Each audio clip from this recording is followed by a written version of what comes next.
Good morning बच्चों। Physics and sir के इस लेक्चर सीरीज में सभी बच्चों का स्वागत है।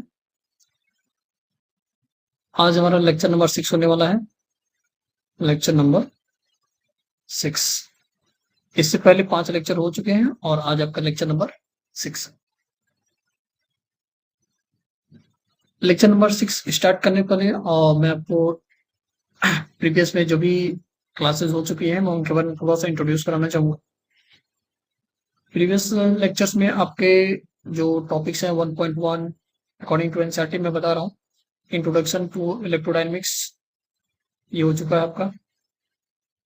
Introduction to electrodynamics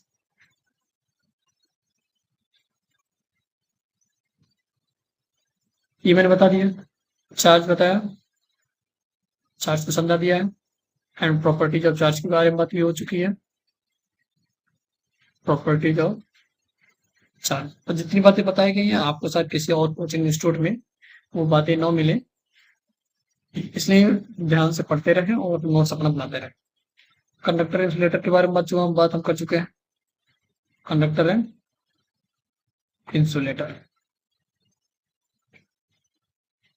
okay. Conductor insulator के बाद हमने कूलम्ब्स लॉ के बारे में बात की थी। कूलम्ब्स लॉ, फिर Coulomb's law for multiple charges, Coulomb's law and Coulomb's law for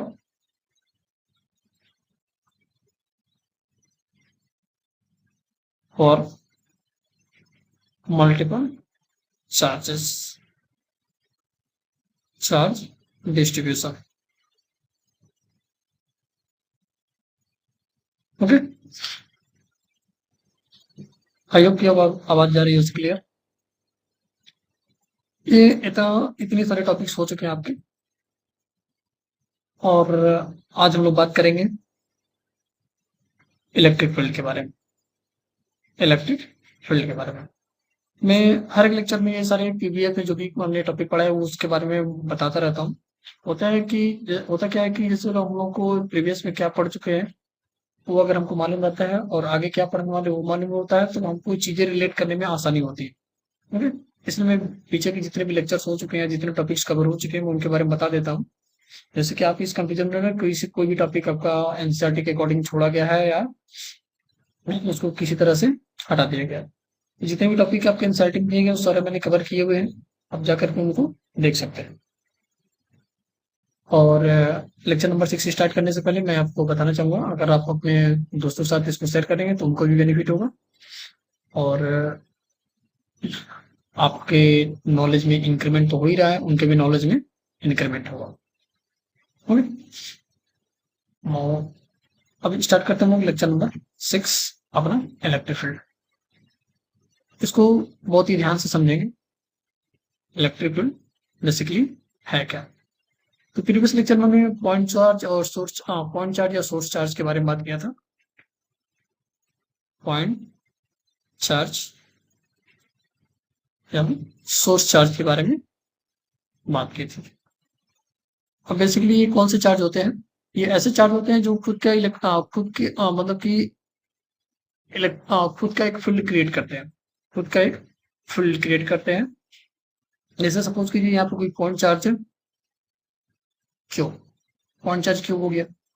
अब इसके चारों तरफ इसके नजदीक हम लोग एक बहुत ज्यादा दूर से एक टेस्ट चार्ज लेकर आ रहे हैं क्यू नॉट। क्यू नॉट को जो ही इसके किसी एक पॉइंट पी पर इसके नजदीक लेकर आए हम लोग। इस पॉइंट चार्ज के नजदीक पॉइंट पी पर हम लोग क्या किए, इस क्यू नॉट को लेकर आए हम लोग। तो हमको क्या पता चला कि इस क्यू नॉट पे एक फोर्स लगने लगा। इस क्यू नॉट पे एक फोर्स लगने लगा। तो ये तो मान लीजिए मैंने इधर लाया।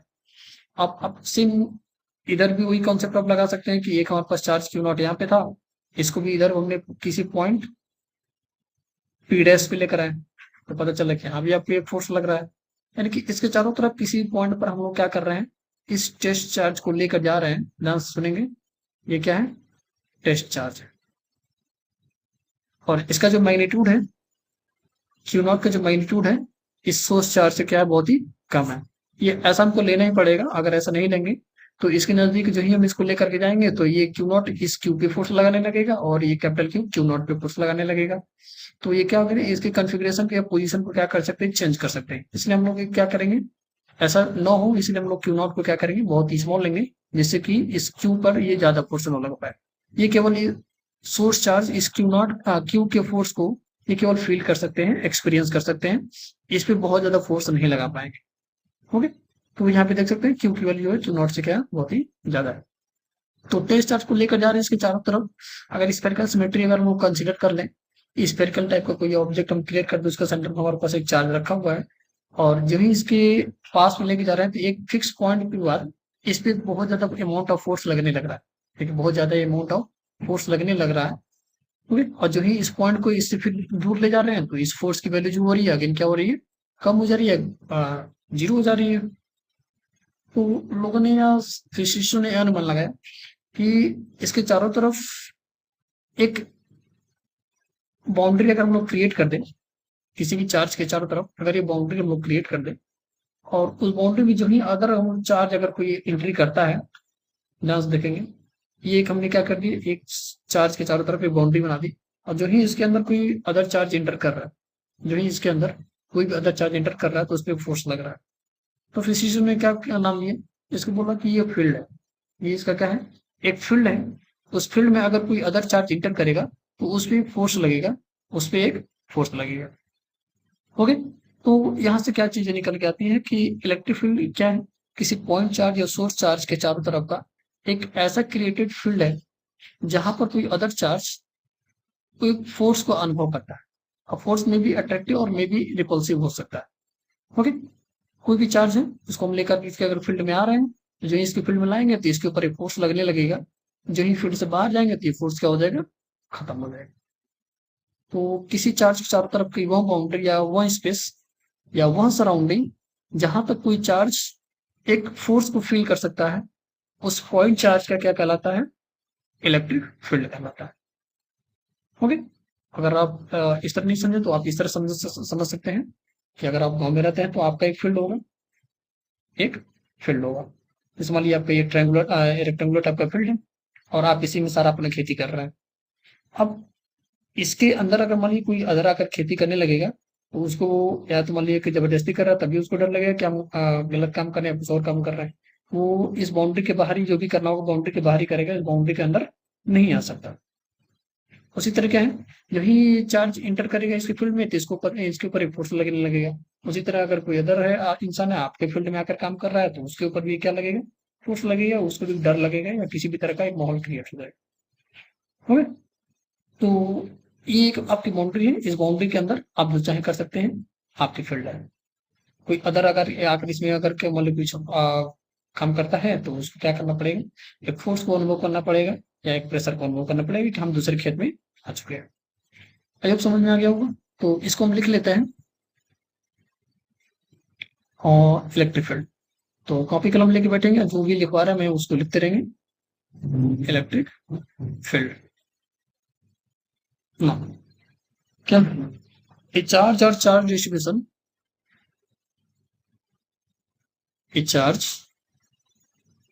और charge distribution, charge distribution produces a field,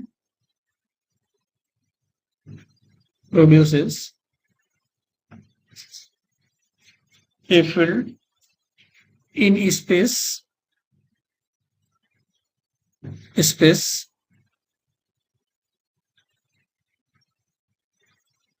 surrounding it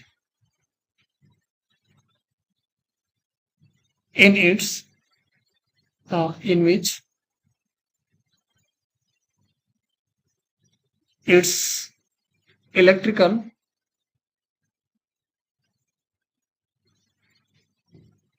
effects are perceptible। perceptible आप इन से समझ सकते हैं कि इलेक्ट्रिकल इफेक्ट्स को हम फील कर सकते हैं। ओके, या वैलिड है, is called the electric field of electric field of that given charge। Given charge. Suppose हमारे पास यहाँ पे कोई पॉइंट चार्ज है, ये उसके चारों तरफ का एक क्या है, एक फील्ड है, इसके चारों तरफ पे क्या है, एक फील्ड है। अगर इस फील्ड के अंदर कोई अदर चार्ज आता है तो उसके ऊपर क्या होंगे, इलेक्ट्रिकल इफेक्ट्स क्या होंगे, परसेप्टेबल होंगे, या इलेक्ट्रिकल इफेक्ट्स को क्या करेंगे, फील करेंगे। ओके, तो मैथमेटिकल फॉर्म इसका क्या होगा, इसका मैथमेटिकल फॉर्म क्या होगा, तो इसको भी लिख लेते हैं। Suppose A charge Q, a charge q produces an electric field, produces an electric field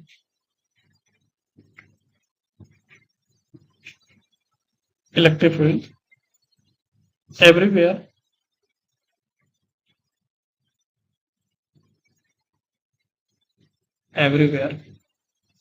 in the surrounding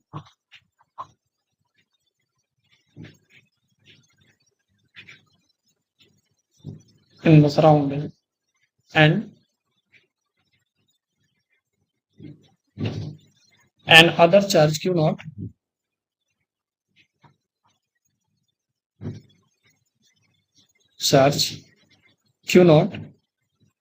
is brought nearer at some point p, point P. Suppose कीजिए कि हम कोई टेस्ट चार्ज लेकर आ रहे हैं, उस टेस्ट चार्ज को ला करके हमने क्या रख दिया, एक पॉइंट पी पर रख दिया। इस टेस्ट चार्ज को हम लेकर आए, इसको पॉइंट पी पर रख दिया। इस पॉइंट पी और इस टेस्ट चार्ज के बीच का डिस्टेंस हम मान लेते हैं कितना है, आर है। कितना है, आर। ध्यान से देखेंगे, एक सोर्स चार्ज हमारे पास क्यू है, इसके चारों तरफ एक फील्ड, हमने फील्ड का एक रेंज बनाया हुआ है। उस फील्ड के अंदर पॉइंट पी पर हमने ला करके क्या रखा हुआ है, इस टेस्ट चार्ज क्यू नॉट को रख दिया है। तो इस टेस्ट चार्ज पर कितना इलेक्ट्रिक फील्ड प्रोड्यूस होगा, या इस पॉइंट पी पर कितना इलेक्ट्रिक फील्ड होगा, या इस जो चार्ज क्यू नॉट है वो कितना फोर्स को अनुभव करेगा या फील करेगा, उसकी वैल्यू वो क्या करेंगे, फाइंड आउट करेंगे। Okay, at point P then electric field,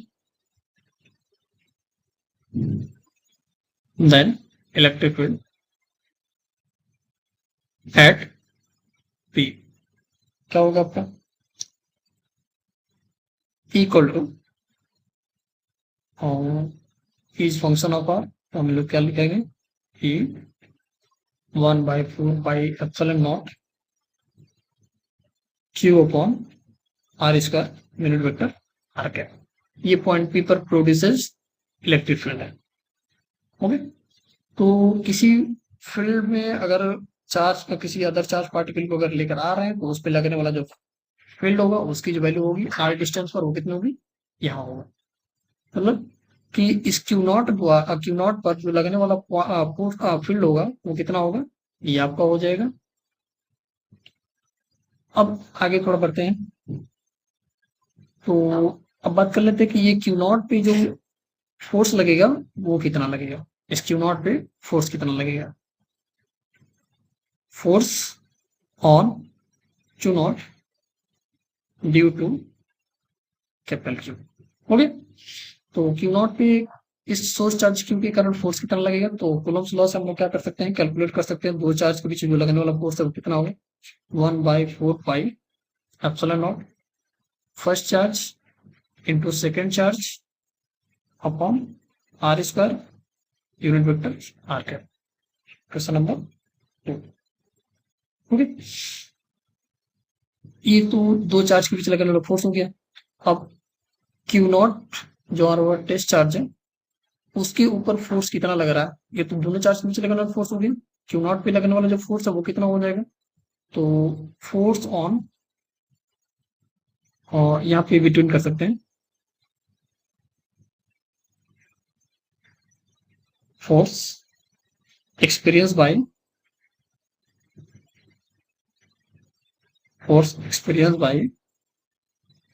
Q naught. Okay, कितना होगा, ये आपको हो जाएगा force experience by Q naught will be equal to F equal to Q naught into E. Okay, एक minute.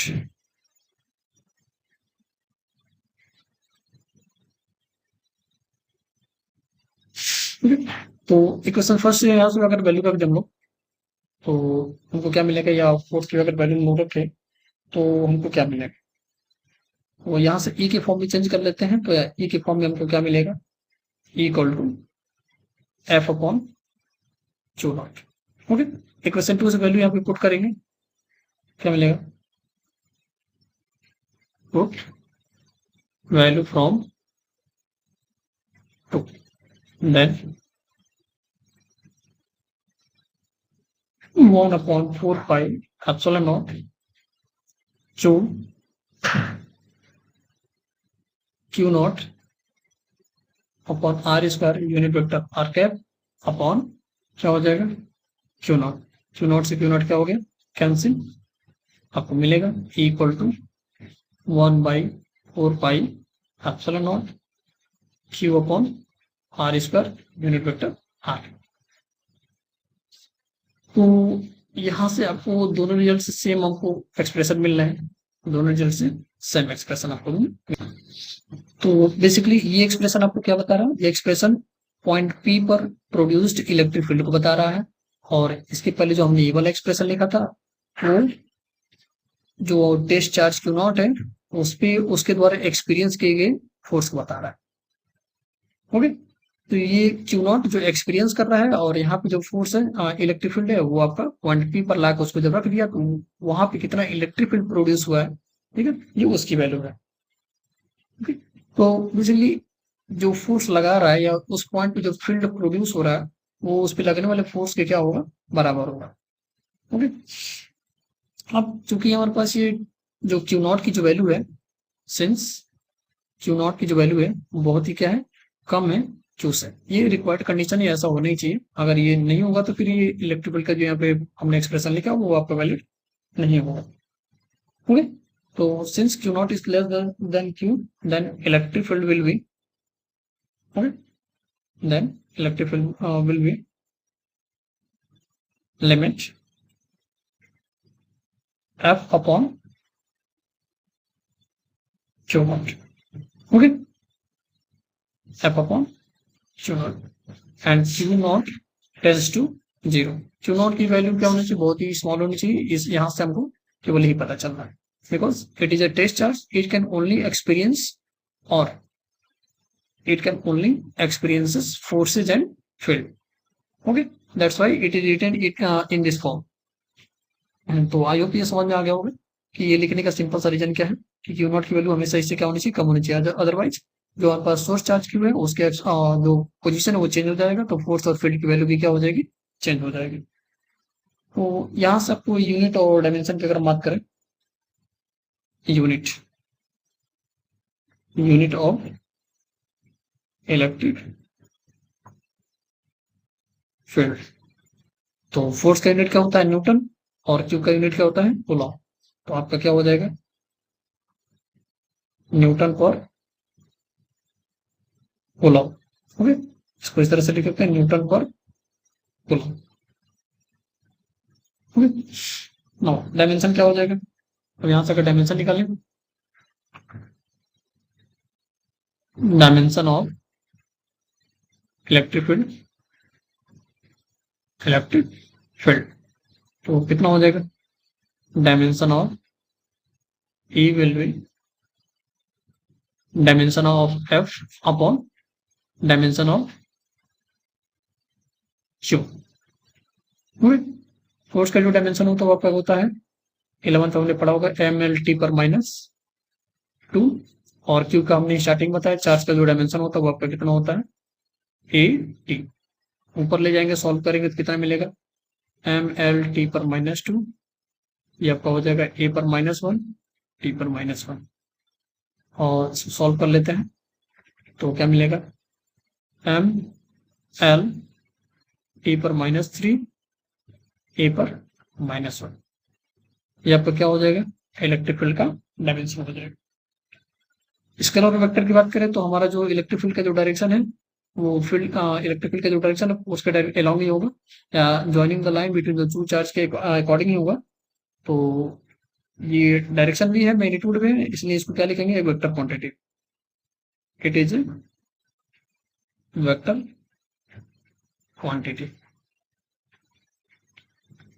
It is vector quantity. और कभी कभी आपके एक टर्म में एबिलिटी, बहुत बार टर्म आपके बुक में रिपीट होता है, इंटेंसिटी ऑफ इलेक्ट्रिक फील्ड। तो इंटेंसिटी ऑफ इलेक्ट्रिक फील्ड का है या सिंपल इलेक्ट्रिक फील्ड का है, दोनों क्या है, सेम है। क्या लिख सकते हैं, इंटेंसिटी ऑफ इलेक्ट्रिक फील्ड और simple electric field. Electric field both are same. Okay, दोनों सेम है, अलग अलग नहीं। और एक बात और अगर हम लोग करें, यहाँ पे अगर हम लोग क्या करें कि if Q naught equal to हम लोग क्या ले लें, 1 कूलम ले लें। Q naught equal to 1 coulomb ले लें, then electric field will be, then electric field will be equal to F upon 1, that is equal to E is function of R।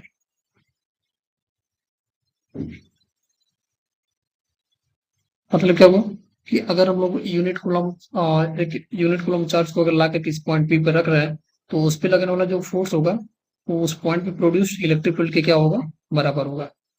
Okay, मतलब कि ये हमारे पास ऐसे 1 कूलम का चार्ज को लाकर हमने यहाँ पे रख दिया, तो इस पॉइंट पे जितना इलेक्ट्रिक फील्ड प्रोड्यूस होगा वही उस पे लगने वाला फोर्स हो जाएगा। तो इसको क्या लिख सकते हैं, if Q is unity, Q naught is unity, then the force experienced by, then the force experienced by, then the force experienced by Q naught is numerically equal to the electric field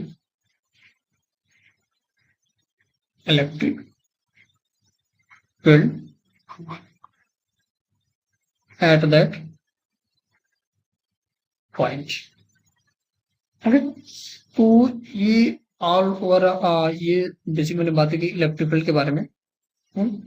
तो ये आपका electric field था, और next lecture में हम लोग पढ़ेंगे electric field due to system of charges, system of N charges, and then electric field lines के बारे में बात करेंगे।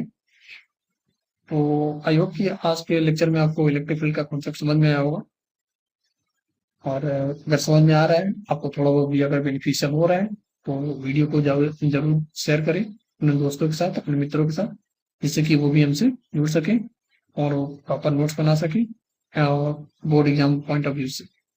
ओके, तब तक के लिए सभी लोग अपना ध्यान रखिए और पढ़ाई करते रहेंगे। Okay, thank you.